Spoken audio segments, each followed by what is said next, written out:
to change my job based on my priority date? Hello guys, my name is Sam Shihab. I'm Brian Burke. And when we come back, we're going to talk about this topic that we're getting a lot of questions about it. Hey, the visa bulletin has retrogressed. The rest of the world numbers are high. I'm feeling insecure now. I have these great opportunities in working somewhere else to make a lot more money. Do I change my job or do I not change my job? We will discuss all those scenarios when we come back in a minute.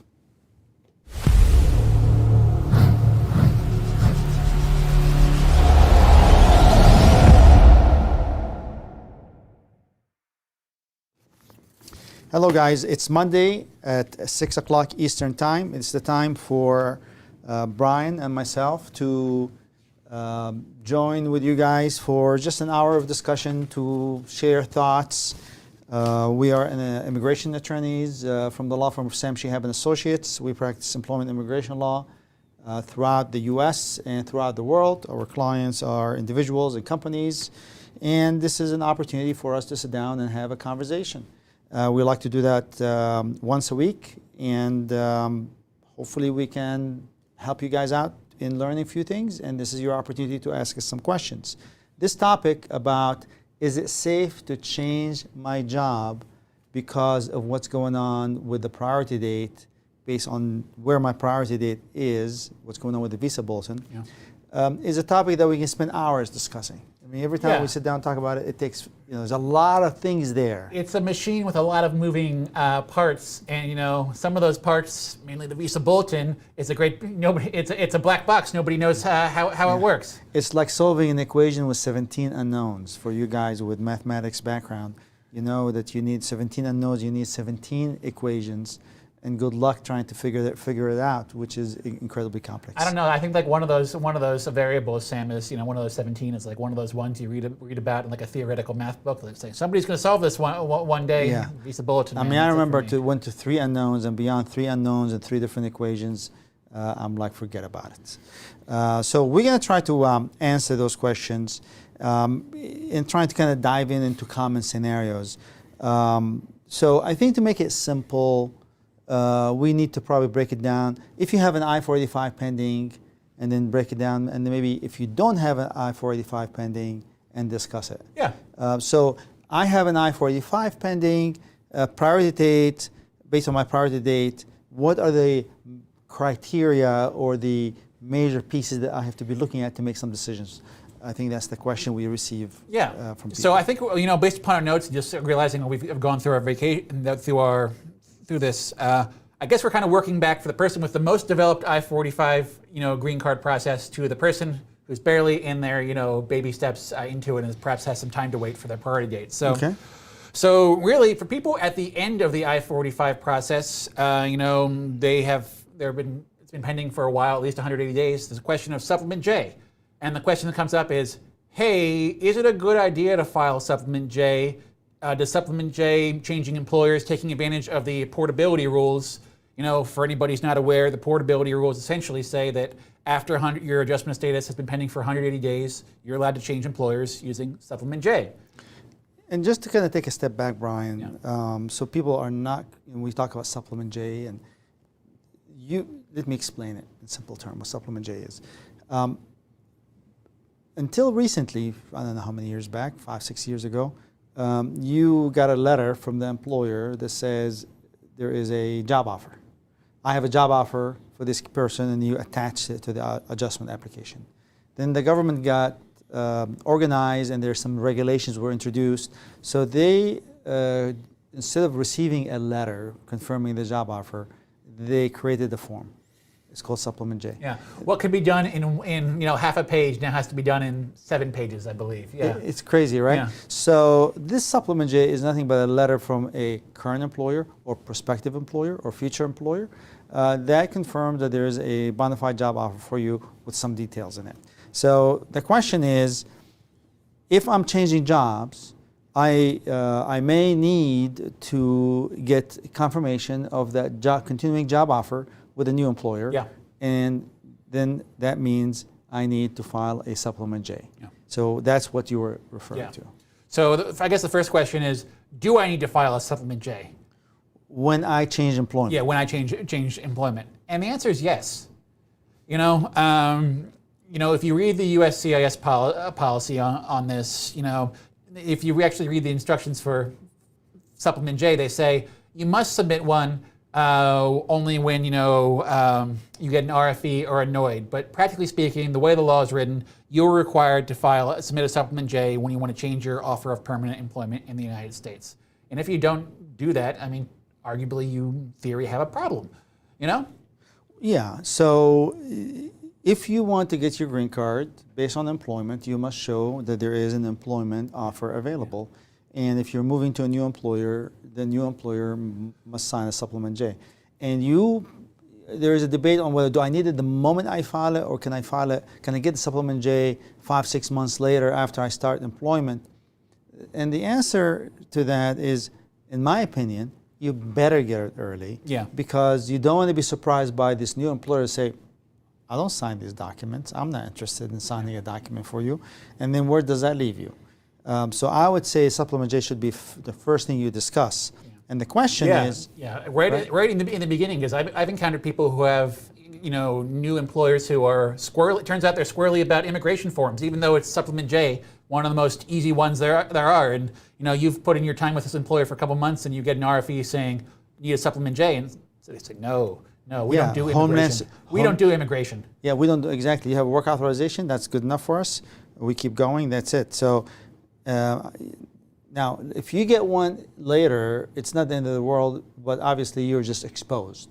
You're just jumping in deep water and hoping that you can swim. So for the person who's thinking about making that employment change, they want their green card as fast as possible. Who doesn't? The question comes up is there any impact of me filing a supplement J? Is there going to slow down my green card case? And, I look at it from a couple of perspectives. So, you give the government another form, right? They arguably have to process that form. It goes to the officer working on your green card case, and I guess they have to look at that, and that could, in theory, make the case take longer. However, at any time, they can issue you an RFE saying, "Oh yeah, we want a supplement J," and if you send one in, you avoid that RFE. And ultimately, policy says you have to put it in. I guess is there a potential impact, Sam, on your processing time of your I-45? There is an impact, but if you're retrogressed, who cares? This is very true. In my opinion. Yeah. But if you're current, I'm going to tell you right now, you're current, you stick to your employer. Unless you get a job for, a significant increase that's worth that because it will slow things down. Yeah, I'm more of the make the change, the portability rules are there. I know there's definitely, you don't want to add layers to your case, you don't want to add confusion to your case, but the portability rules are there to be used. The reason why they allow you to change jobs after 180 days is so you're not permanently shackled to that employer. And the standards are pretty low, same or similar occupation, and touch wood, I don't recall seeing many issues of people utilizing supplement J to change employers. So and here's the way I look at it. So if your priority date is very close to being current or is current now, and you get this job, and you're saying, is it worth it for me? Everything in life is risk reward, right? Yeah. And I'm going to give you my opinion, but it's your opinion that counts, and it's you that really have to make the decision, not me. Yes, I don't consider it really an attorney decision. People talk to me about this. I say, well, here are the factors. You take a look, my friend. Exactly. But we file enough H-1B and file enough green card that we have a pretty good idea what people in engineering or information technology, which is probably predominantly people working for, I know there are some people who have a pharmacy degree, and I talked to a wonderful person today that has a pharmacy. But it's also similar in terms of income level, highly qualified, highly educated, very professional, you're making good money. In my opinion, I'm going to give you a dollar amount. That's my opinion. $20,000, or even $25,000, if your priority date is current. And if I were you, and if the new job is $25,000 or less, I won't change jobs. Yeah. If it's more, yeah, I'll start thinking about it. Yeah. But that's me. I mean, no, I $25,000, I can. Yeah. You know, it's a nice. It's a good money. Well, I mean, I have a kind of the same opinion. It's, if you think, you're going to be kicking yourself for not taking this job offer, the portabilities are there. Portability rules are there to be used. Yeah. So, You're a risk taker. Maybe the number goes down. You're conservative kind of a person. The number goes up. It's your nature, who you are. And the last factor I got to point in is, there's no guarantee that they're going to, even with your priority date current, talk to the people who have had current priority dates for a couple years right now. Yeah. There's no guarantee they're going to prove your case any time. If sooner or later you have to, we generally say, we're immigration lawyers, it's funny, but don't let immigration, panic rule your life. Live your life, see your family, and usually things work out, is the general rule of thumb. So as a refresher, there's the 180-day rule that everybody needs to remember. Yeah. And if you file the adjustment of status application within 180 days, you really cannot supplement J to a new employer by rule. If you file a transfer of underlying basis, you reset the 180-day clock. So for example, you have an I-45 and adjustment status filed a year ago, but you do a transfer underlying basis, which was an EB3, you moved it up to EB2, that resets the clock on the 180 days, and you really cannot do it, they cannot transfer until 180 days have passed.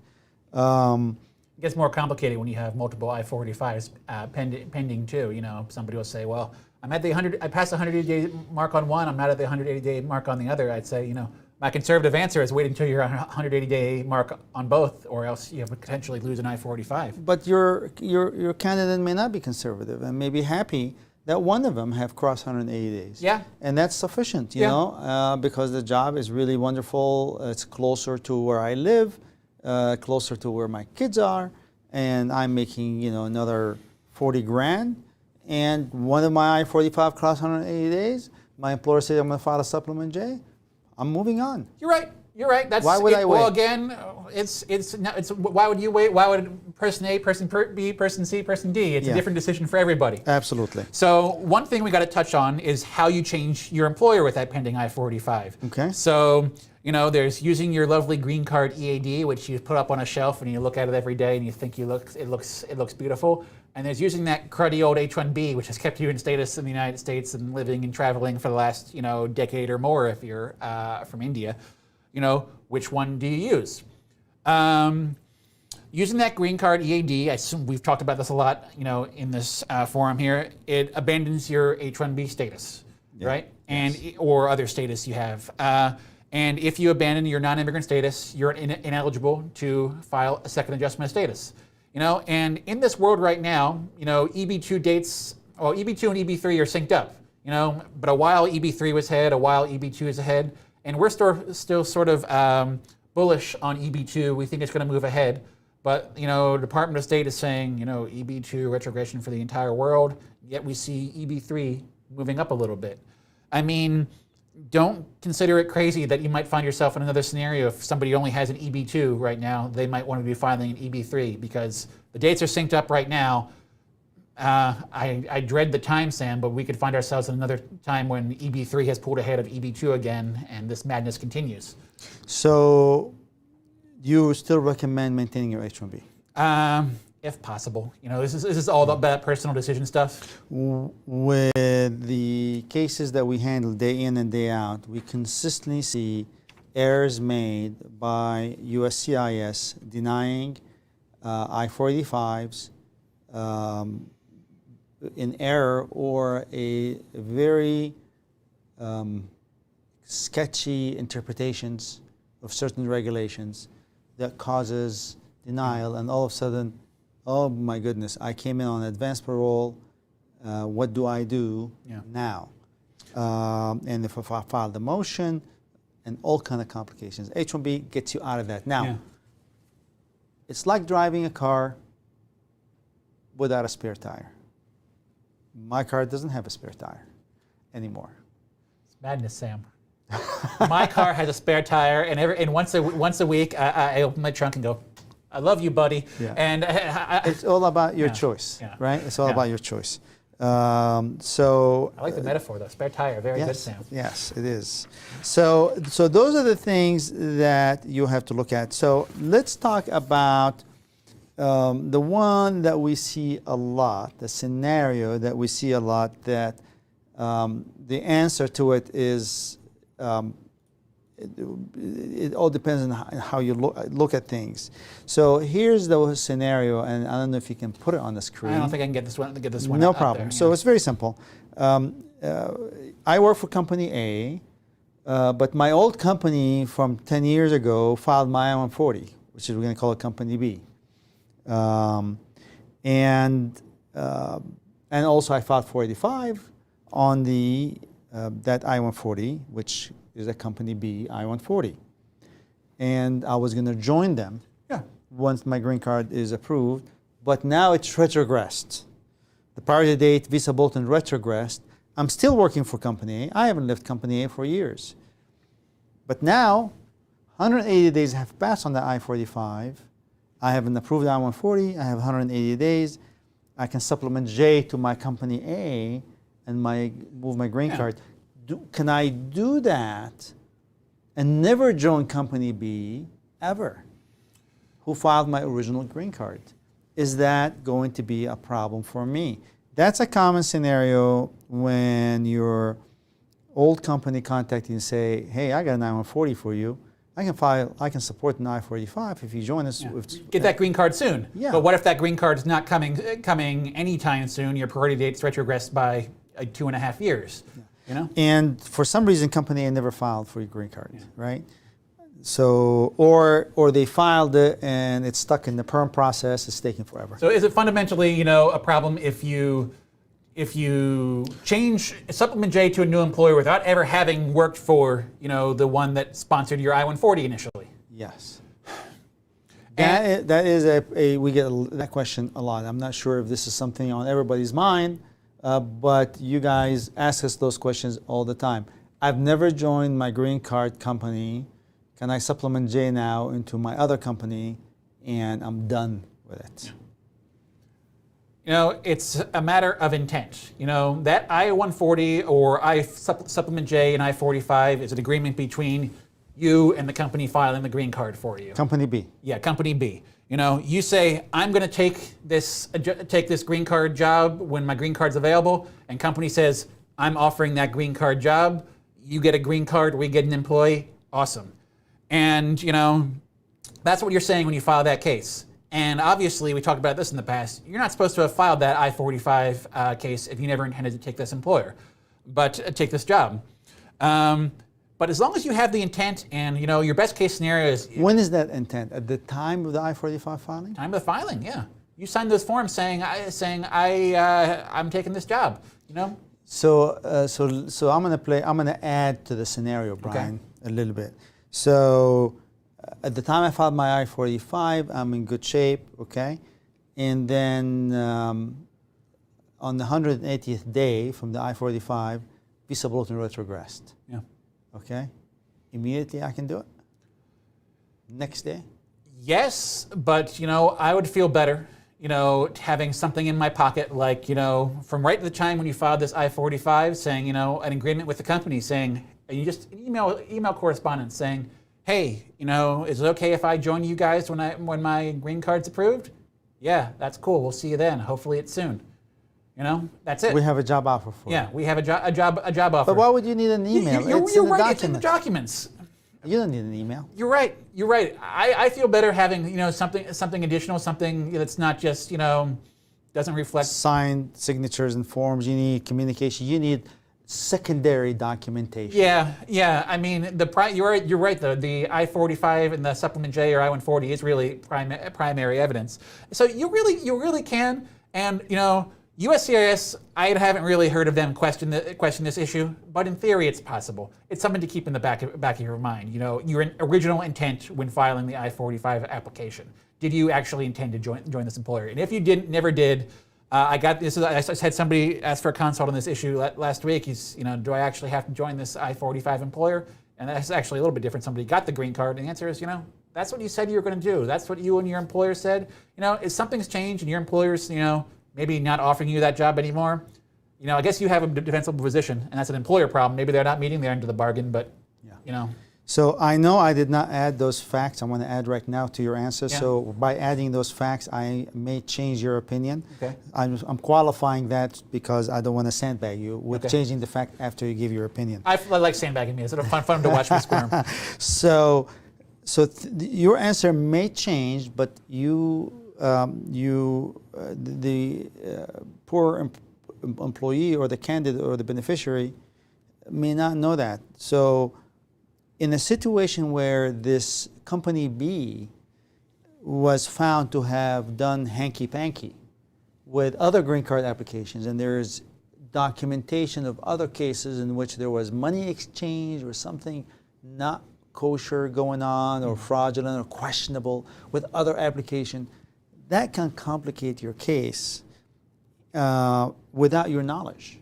Yeah. And without your, so if you're dealing with company B that has an odor that is not healthy, Yeah.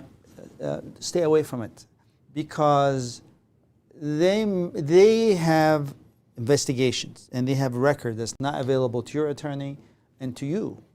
And if there is a consistent scenario in which if the company, companies can be investigated and they are a perfectly clean company. Yeah. And they have excellent, reputation, and they've done everything right. The fact that you're investigating doesn't mean you're guilty. Yeah. And that's a fact. And happy to that's what lawyers are for, to defend people who are wrongfully accused. Yeah, happens a fair amount with the government. I love, we're off on a bit of a tangent, but I love when a government, announces that they've made an arrest or an investigation. They put out a press release somewhere. They pat themselves on the back. They never put out a press release when they acquit somebody, or just say when they're wrong. Yeah, and they wasted when they're 4 years of somebody's life Yeah. and time investigating them, and they had to hire lawyers and spend so much money to defend themselves, and then they say, "Okay, we're done with you." Yeah, they don't congratulate them. They don't put out a press release congratulating the other side on beating their butts and proving that the government is. I'm going to give you a metaphor on that. Yeah? It's almost like a school where every time you get a B or A, it counts your GPA, and every time you get a C or a D, it doesn't count your GPA, and then you're high-fiving because you're getting A's and B's. Your grade card is beautiful, Yeah. but all the failed investigations and all that is not showing anywhere. Yeah. But if you know the company has a reputation of doing things wrong, let's say your friends say, "Well, I was approached and they told me this," and the other friends say, "Well, you need to be careful," and that can affect Yeah. what the government would do on situations like Yeah, this. it can affect the final result of your green card Yeah. case for sure. The scenario we talked about is also applicable to a scenario where you moving to a company that is not the same or similar. So that's another scenario where you have to file a new, or maybe a different scenario where you have to file you're forced to file a new PERM and I-140 because it's not the same or similar job classification. Yeah, it makes a good segue to the second category of people, the people who haven't filed their I-45. But Yes. even if you have a pending I-45, your portability rules only allow you to move to a same or similar occupation, meaning you can't go from, software developer to restaurateur. Yeah, No, director or CEO. You cannot go to a CEO. Yeah, I think you have a problem. Or CIO. That could be a little bit the problem. I like the I in the, software developers. I like the I too, but it makes me nervous. Yeah. Right? Yeah, but ultimately, you have to be in a same or similar occupation, and that's something, I guess smart people out there who are experts in their field can help on that analysis, but you work with an attorney, you can get a very good idea. And most people stay in the same occupation, but Correct. you can't, change your entire career path post-pending I-485, so that's something to put out there. Yeah. And because that means you're going to have to go through the labor certification process again. Yes. So speaking of having to go through the labor certification / I-140 process again, those who have not filed their I-485 yet. Yes. So the rules are that at the time you file your I-485, you have to have an approved or pending I-140, and better to have an approved one, Yes. Obviously. Meaning, if you want to change employers and you still want to seek a green card, and through the new employer, you're going to be required to do a new labor certification and new I-140 through that new employer.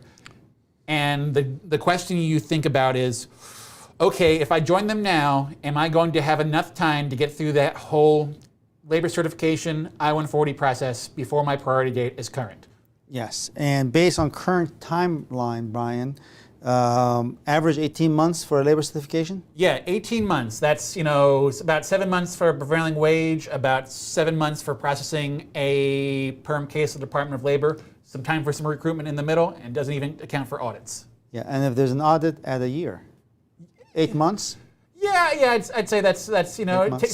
takes some time to respond to an audit, and they have more. I think maybe six months. Okay. Touch wood, they don't come up too much, but you have to take that. But we're starting to see a little bit of uptick on audits, but not too much. Not too much. Yeah. So there is time, and then so I would add 18 months to 2 years. Yeah, and then after that, you have to get an I-140 approved. So about a little over a year without premium processing, and with premium processing, 15 days. Yes. Possibly. And adding that time.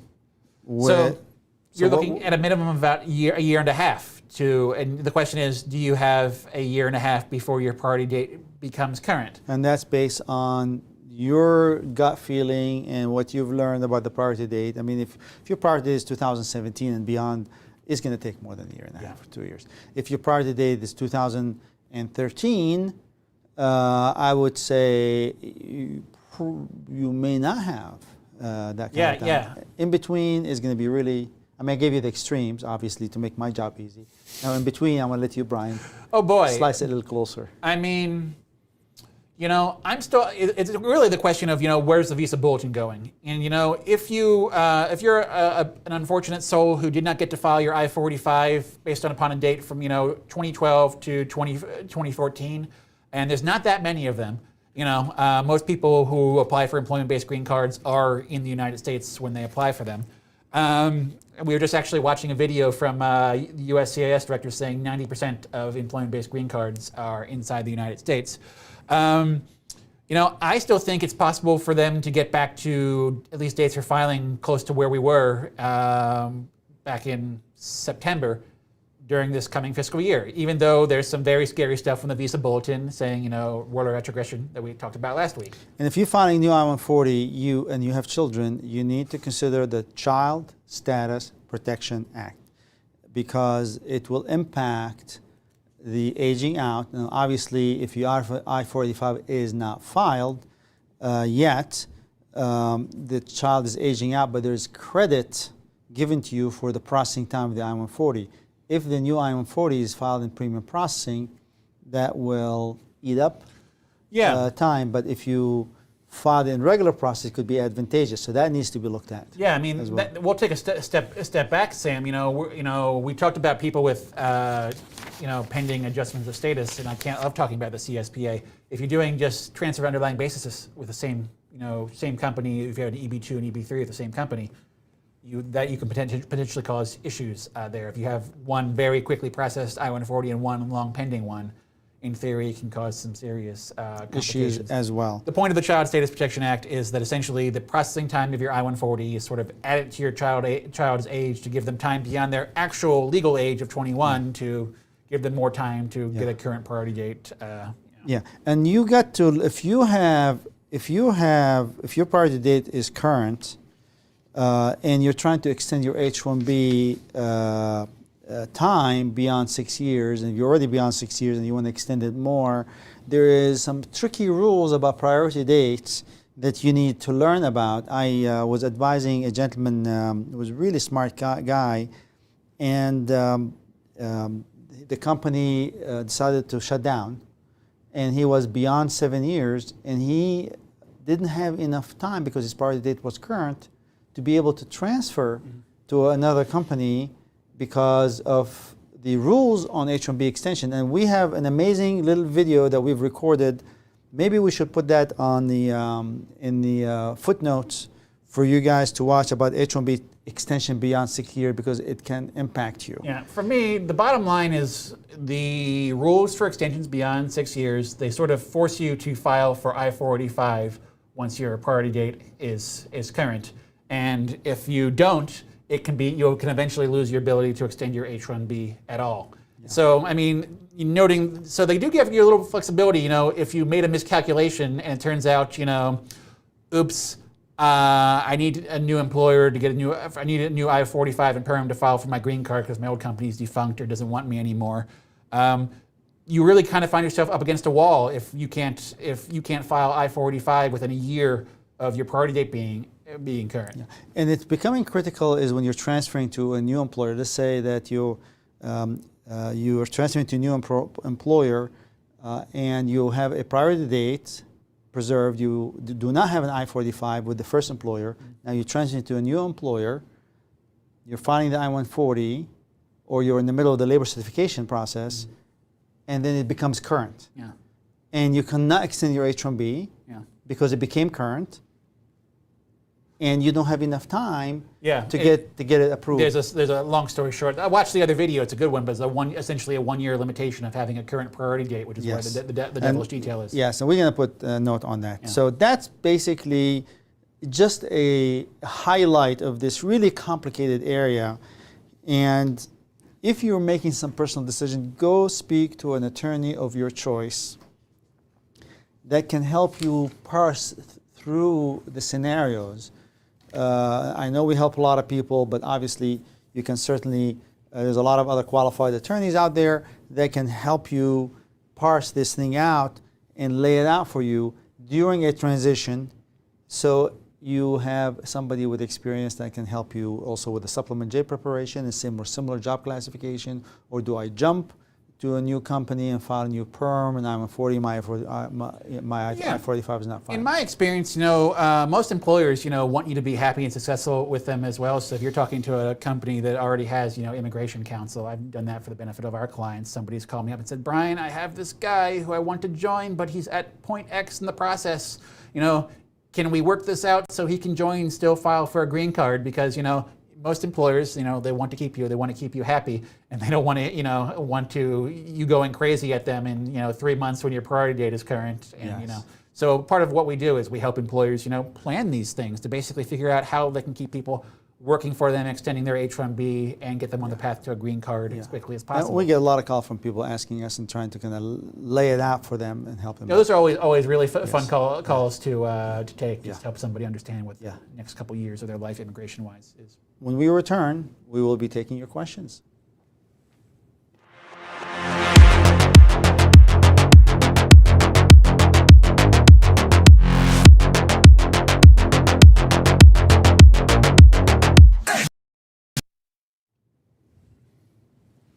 So this is the time we have an opportunity to take your very important questions and answer them on the topic that we've discussed or any other topic you would like us to bring up. A few ground rules that we would like to remind everybody. We try to answer questions in a general nature, and there's no attorney-client relationship established because we answer that question, meaning that we're just answering the general. We're talking about in terms of general rules, and always discuss the matter with an attorney before you make any decision on your case. Don't rely on anything we tell you here, because we just hear a one line and give you a one-line answer. Every case deserves a lot more attention and consideration before you can make an important decision about one of the most important legal processes you're going through, which is your immigration process in the United States. With that, let's take the first question from Sky is the limit, or whoever. Sky limits, which means sky is the limit, right? It means, I think it means this individual is in the sky, and he is aware of he or she is aware of the location of the limit and can appreciate it. Yes, observe it. Yes. All right. Do you think that judicial system is corrupt in the U.S., just like third world countries? If not, can court see how USCIS has been using excuses and doing whatever it wants, and no judge questions it? Do you think, we can spend a whole hour on this, but I don't think our judicial system is as corrupt as third world countries. No, I don't think so. Now, is there corruption? There's always corruption. I mean, it's a matter of degrees. It's almost like anything. There's no such purity unless we are We live on Earth, by the way. Well, what does one mean by corrupt? You can't, the government doesn't slide judges money to get them, more time to work on I-45 cases. But judges are human beings, and they have their own, opinions and biases, and that can influence their decision making. Whether one judge, if subject of a mandamus, one judge might think that's way too long to process a green card case, and another judge could reasonably come to a different decision, and both of them could be right and defensible. So one of the things I think it's worth explaining to somebody who's asking that question, which is a legitimate question, by the way. It's a real hour-long talker for us. It's an excellent question. Is the law, the way the law is written, it is tilted for the efficiency of the agency. What does that mean? So an agency like USCIS handles hundreds of thousands of cases. Yeah. Hundreds of thousands of cases. And if they give the agency the benefit of the doubt, if we don't do that, the agency can never process those cases. If you try to address things on a first in, first out, and some unseen hand keeps on changing the order of things, how the heck can you do your job? So deference. So there's something called deference, and that deference, that means, if you do the best you can and you're stumbling every once in a while, not too much, we will let it go. But if you start making some serious mistakes, we're going to stop you. So it's really tilted to allow the agency to be able to be efficient. Yeah. And that makes it difficult to sue the agency normally. But no, it's not corruption. But is there corruption in this country as a general rule? No, there's no 100% on earth. Yeah, nothing is 100%. Yeah, I would agree. Yeah, but it is nothing. We do not have a corruption problem in our judicial system as a general answer, I think. Yeah, I feel very comfortable with the fact that our judicial system is a good system here in this country. Yeah, I tend to believe so as well. It's probably the least corrupt of any government institution is the judicial system. Yeah, I mean, there's so many layers in federal court, such that there's always somebody else to correct it, and I think usually they get things right. Yes. Sure. All right. So next one. Sure. So I'll read this one. Hi, Sam, Brian. I have an EB2 NIW. Cool. Skip that labor certification. Yeah, nice. My priority date is March 10th, 2015. Do you guys think I'll at least get dates or fund to be current in the coming 2 fiscal years? Is job changes an issue if it's a national interest waiver? So first of all, in the next 2 fiscal years, March 10th, 2015, I think that is possible. You could, I don't think that's so crazy that you would find dates for filing for that at the end of this fiscal year. I still, again, we're perplexed. Go back and watch our Visa Bulletin, our November Visa Bulletin video. What is that, last week? Mm-hmm. It is a perplexing Visa Bulletin. They say there's potentially a final action date coming for the rest of the world. It doesn't seem to align with what USCIS has said previously. National interest waiver, you don't have to have a job offer anyway. You don't have a job, correct, Brian. Yeah. You don't have to have a job offer, but having a job offer always, a future job always helpful in the application. Sure. But the regulations do not require a job offer. Yeah. All right. Congrats on the national interest waiver. Those are always, as an attorney, it's a fun case to work on. Yes. How is it from RRH? How is it possible for the Department of State to establish a combined EB2 worldwide final action date? Okay, you're clapping your hand. I'm going to give it to you. I love this question because it's right. So I'll read the whole question. How is it possible for the Department of State to establish a combined EB2 worldwide final action date? Wouldn't they need to verify which countries exceeded the 7% cap limit and then retrogress those countries only? So look at the Visa Bulletin, open up another browser, keep us on. We like having you as viewers. Look at the Visa Bulletin for employment. I have one down there. It's at the other end of the table. There's only 5 or 6 countries listed specifically on the Visa Bulletin. Yeah, but I think it's a mathematical question. The mathematical question is, if the worldwide limit is reached, isn't there certain countries are exceeding 7%? The answer to that is you don't have to cross 7% per country to reach the worldwide limit. I don't know. It seems like Otherwise, they will have to list it separately. Yeah, So let's assume the UK reached 4,000, whatever that number is, green cards. I don't have the number committed to memory with the 20,000, with the 50,000 or 60,000 additional green cards. Then they have to establish 7% for that country. But it is mathematically very possible, and that's mostly the scenario that happens, that the totality of the numbers, okay, reach the 200,000 without a singular country reaching the 7%.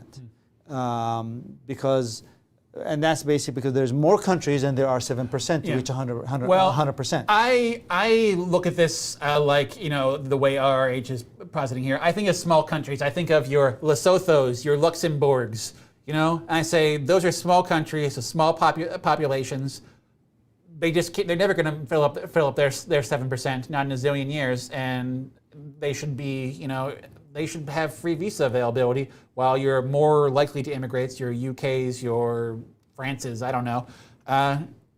Japan shouldn't, But they normally don't reach the 7%. They normally, the totality reaches. I mean, but if they do, if another country reaches 7%, then they do have to establish a new column for it and list it as a retrogress separate from the rest of the world. You're 100% correct. All right, so RV, received green card, filed EB2, EB3 petition is still pending. Okay, do I need to send a letter to withdraw it? I'm assuming to withdraw I-45, the received green card, you can send a letter to withdraw, or they can deny it as a matter of, because you're no longer eligible for the benefit because you already have it. So you can send a letter to withdraw. They can deny it. You don't want to receive a denial. Send a letter to withdraw. That's a good idea. Typically, you'll get the best USCIS denial notice you could ever hope for. It's saying we're closing this case because you got Typically, the benefit they'll through deny. other means. They're going to have to see when there's an H-1B petition. I'm sorry, not an H-1B, but a green card petition. Any petition, the government has one of two decisions to make on every case: approve, issue an RFE, or deny. There's no fourth option. They can't give it a gentle hug and pat it and send it on its way. They will deny. Yeah. Okay, and if you don't want to see it because you have a green card, or you want to have fun and see it, it's up to you. It has no impact. You don't want to see it, just withdraw it. You don't care, let it deny. I don't care, but I'd prefer to withdraw, personally.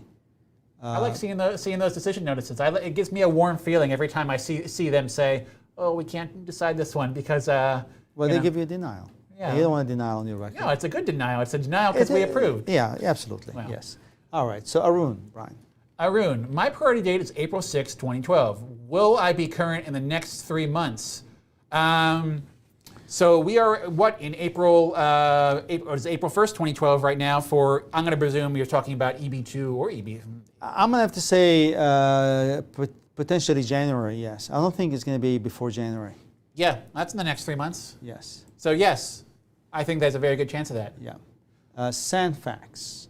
One of two. If I get laid off in the upcoming months, I'm assuming he's working for the green card employer. How will it impact my I-45 application? How soon should I find the new job to avoid my issues with the I-45 application?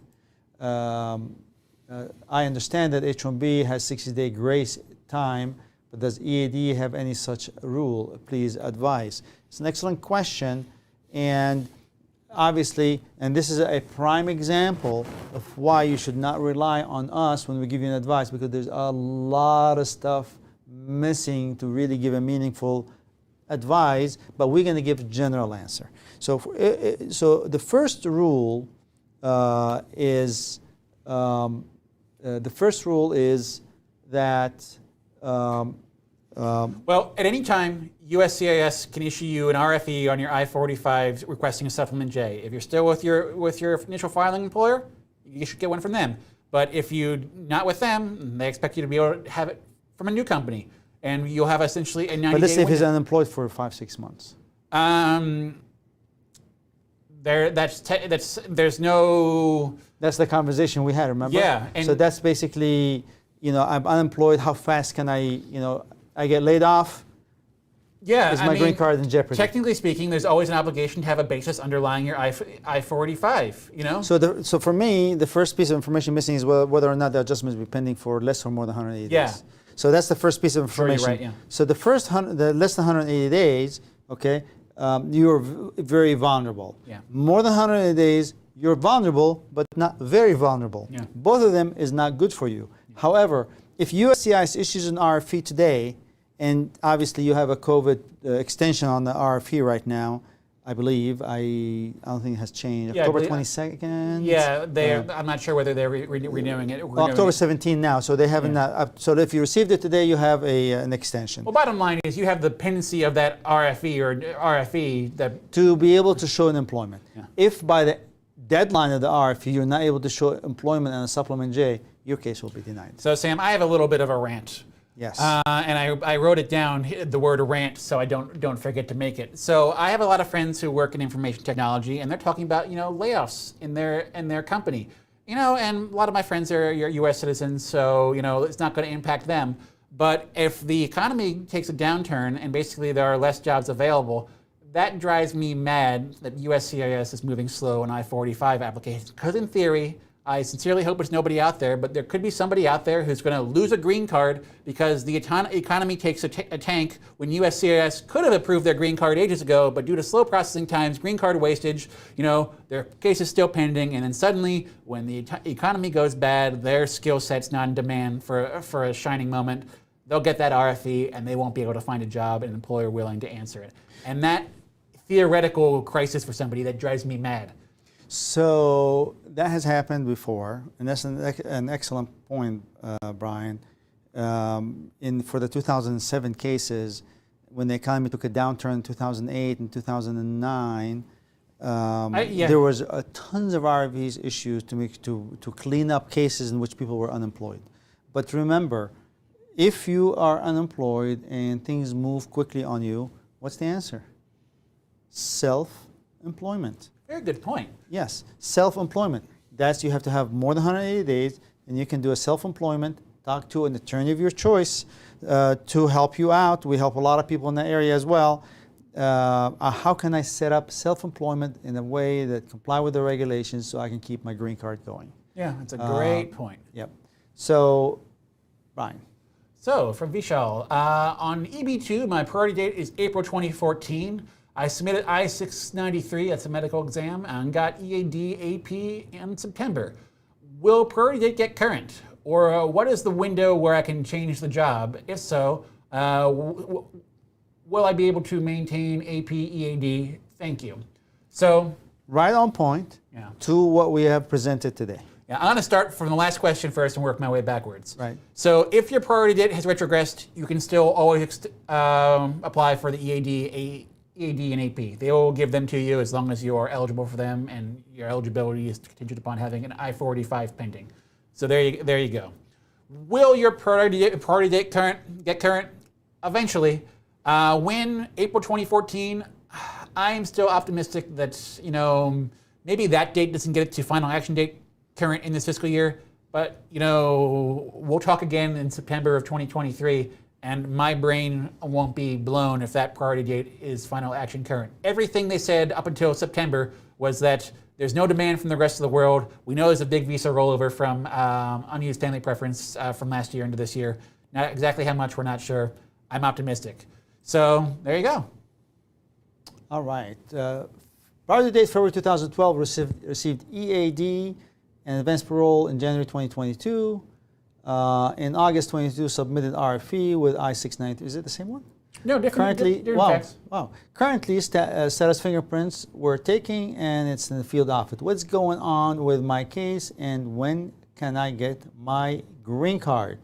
Well, February 2012, Brian. I'm assuming. Current in EB2 and EB3. Yes. Any time? Go to the USCIS website. Have you checked your mailbox today? Yeah. Yeah. You could get a ping, if you could get a ping on your phone. Okay, I don't know what time zone you're in, what field office it's in, but they might be closed right now. But you could get a ping on your phone at any time, and I wouldn't be surprised, to tell. Later in the chat, you say, "Never mind, don't answer my question. I got a green card." And obviously, keep an eye on your H-1B if you are on an H-1B and the extension of the H-1B, because you have an I-45 filed. According to the rules, you can extend your H-1B for 3 years. Yeah. And you guys watch that video that we will post for you. It's a very short 3-minute video on H-1B beyond 6 years. It will be very helpful for you. Take that one, Brian. Sure, from Prasanna. Hello, I have an EB3 based I-45 application downgraded to EB3. I have since applied for I-45J with my new employer. In order to interfile EB3 to EB2, can I use my old employer EB2 I-140? It's an excellent common question. Yeah. And the general answer is No.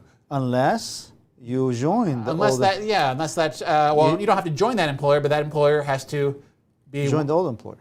Well, you don't have to join them, but you probably should. It's a matter of intent. So let's bring everybody else in this conversation. Yes. So first of all, the question is I-45 application downgraded to EB3. First of all, if it was a hard downgrade where it amended I-45 to EB3, and some people file them that way, you don't have the means to use that EB2 anymore. It is wiped out, right? If it's an amendment. If it's an amendment. Most people are not amending; they're filing a new one. Yes. Okay, but I love that one. I can't not bring it up. It's Correct. So basically, to interfile, to do a transfer underlying basis, the employer that holds that I-140 that you want to transfer to has to be offering you employment in the United States. You're going to need a supplement J from them that says, hey, this offer on that I-140 still stands. Meaning you have to go to that employer and you should really be intending to join that employer on a permanent basis. Tell me about the 180 days reset when you do that. You just told me about it. The 180-day portability period resets. So she's working for a different employer. Well, you don't have to be working, it's changing your offer of permanent employment. We all know that you don't have to be working for the I-45 employer to file the I-45. So the intent has to be. Yeah, but I mean, what's better than, oh yes, I intended that the entire time, having evidence. If you ask me what my super conservative choice is, you're right, it's go and join the employer. Because, in this scenario, Sam, you file that transfer underlying basis, and you never join that employer. So you basically will have jumped from, started with employer A, gone to employer B, transfer of underlying basis with employer A to get into EB2, and never join them. I would say, intent lives in your heart, but you live in the world that's run by USCIS, and I would think they'd have some fun questioning you on that subject. So you like my idea of joining the? I think it's a smart idea. I think so too. Yeah. All right. One of two, Mr. Singh. My 45 EB2 is pending, prior date 2013 in April. My I-140 EB1C with previous employer was just approved. Should I move back to the previous employer, file an EB1 485, or stay current with the current employer and wait for EB2? I cannot tell you what you should do. I would tell you what I would do if I were you, but that's a different scenario. This is a complex scenario for sure. If not for me, Yeah? I would definitely go back. Well, so fundamentally, yes, EB1 priority date, that's a sure thing. Heck yeah. Agreed? Yeah. Yeah. But, I took the complexity out. I just joined the previous employer, and I will go and work for him for a reasonable period of time, or her. yeah. Most likely a genderless company, yes. Yes. So that would be my way of doing things. I fundamentally agree. If you have a path to an EB1 and green card, what are you waiting for? Yeah. People have been waiting for their EB2. How much is that green card worth for you? And how much salary you're going to lose? Multiply that by the number of years, and then put the number on one side. It's probably 2013. It's a year and a half to 2 years, possibly. I don't know. Delay. Do the math. I'm losing $40,000 a year. I see. I understand. I understand this scenario. Yeah, you get that. If the I-140 EB1 is just approved, yeah, no reason to. Yeah, so you got $80,000 loss in income by going back to your other employer. I don't know what that number is. I'm just suggesting. And then I got a green card. Is my green card worth $80,000? Yeah, but think of the hair loss factor. All of your hair falling out from stressing out over your green Add card. the stress and loss of sleep. Yeah. And also the opportunity loss for your children if they're about to go to college. Oh yeah. Put man. that all in the equation. Make a list of things, and if you cannot do that, have an attorney of your choice help you out with that, and make a decision. Yeah, there's a part 2 of this question. So also, will EB245 remain valid? It's already 6 months after I-45 filing. Once I switch, so I can join the worst case EB2 gets current. Thanks. No change to my answer based on the additional. Well, yeah, basically it sounds like is the question fundamentally is transfer underlying basis. You can definitely transfer amongst the employment-based categories. They definitely allow you to do it once, and policy says it's possible amongst the categories. But man, EB1 current priority date. EB1 is not getting retrogressed for India anytime soon. He said as he touched wood and hopes he didn't jinx it. My priority date is 2014 in EB2. Any hope for green card in the near future? Brian.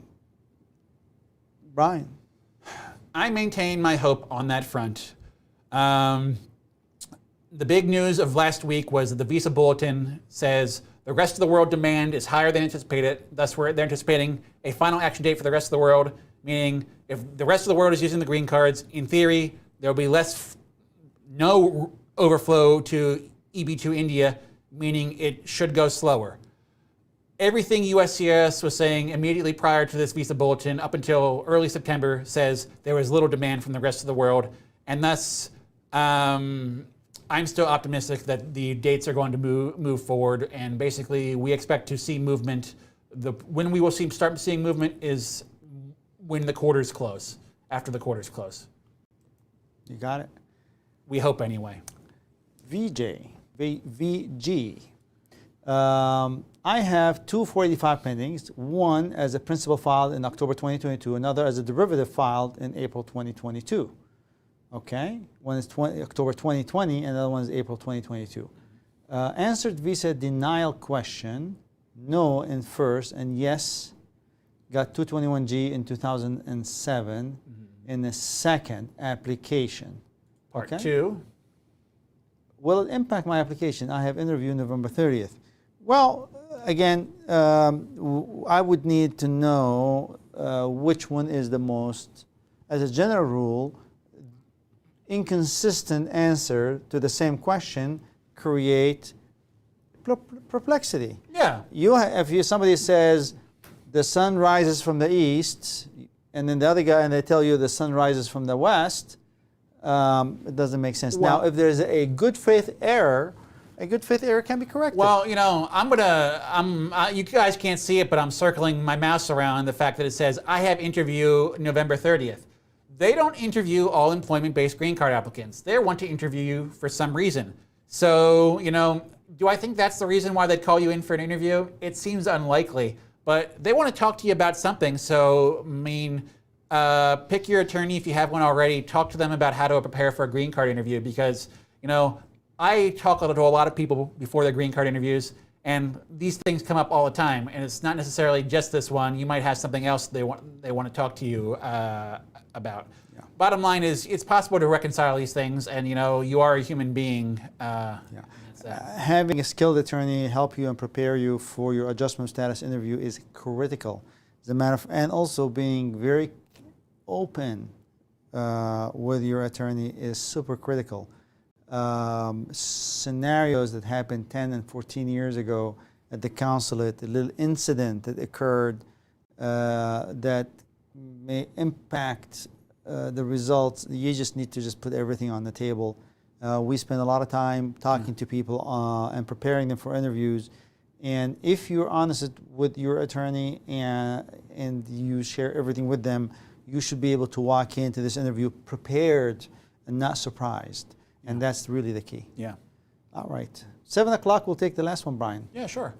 From Prasanna Kumar Thogaduva Santaram. I have a valid H-1B stamping and just got my EAD AP approved. EB2 priority date April 2014. Can I just show my H-1B stamping for entry to the U.S. if I travel to India? Yes. You gave us an easy question. Absolutely, yes. Yeah. Policy is very clear that once you have a pending I-45, you have an EAD AP.